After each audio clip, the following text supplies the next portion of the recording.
The first Republican presidential debate will take place Thursday, August 6 in Cleveland, and a mad scramble is underway among some of the contenders who fear they will be excluded from the event. Under the debate rules, only 10 of the 16 Republican contenders will be allowed to take part in the first of 9 Republican debates scheduled into next year. Those candidates who fail to place in an average of 5 national public opinion polls will be excluded. That has set off a furious push to qualify for the debate among several Republican contenders who are at the lower end of recent poll rankings. Among those in danger of being excluded are New Jersey Governor Chris Christie, Ohio Governor John Kasich and former Texas Governor Rick Perry. Trump continues to dominate.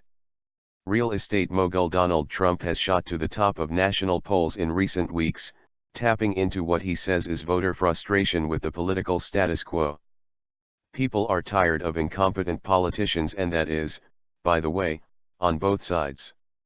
We don't have victories anymore and people are tired of it, and that is what is happening to me, Trump said recently in Iowa.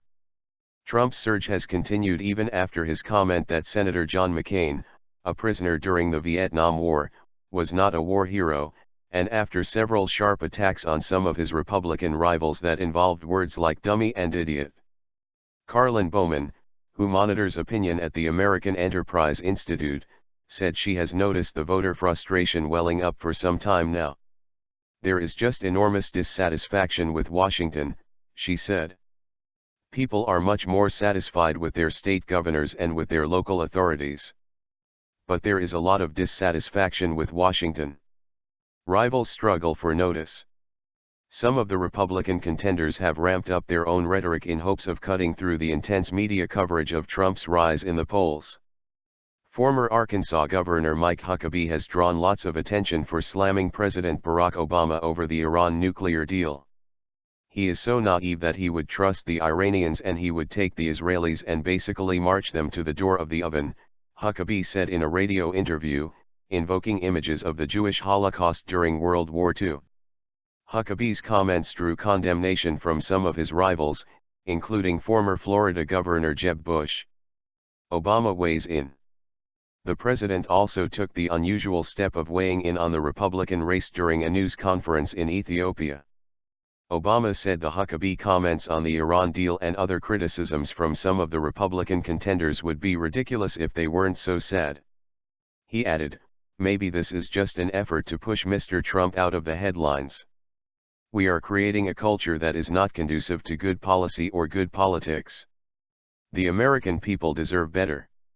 Trump and his recent comments attacking illegal immigrants and some of his Republican rivals could dominate next week's debate.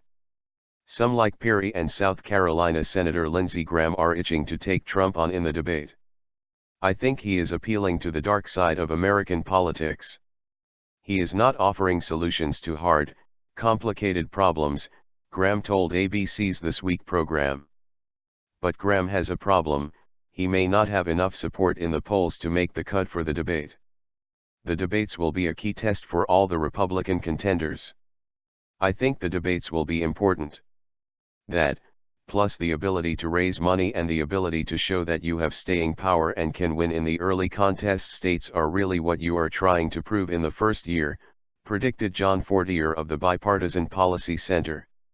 The Republican race has overshadowed the Democratic primary battle, where former Secretary of State Hillary Clinton remains a strong favorite, even though Vermont Senator Bernie Sanders continues to draw large, enthusiastic crowds.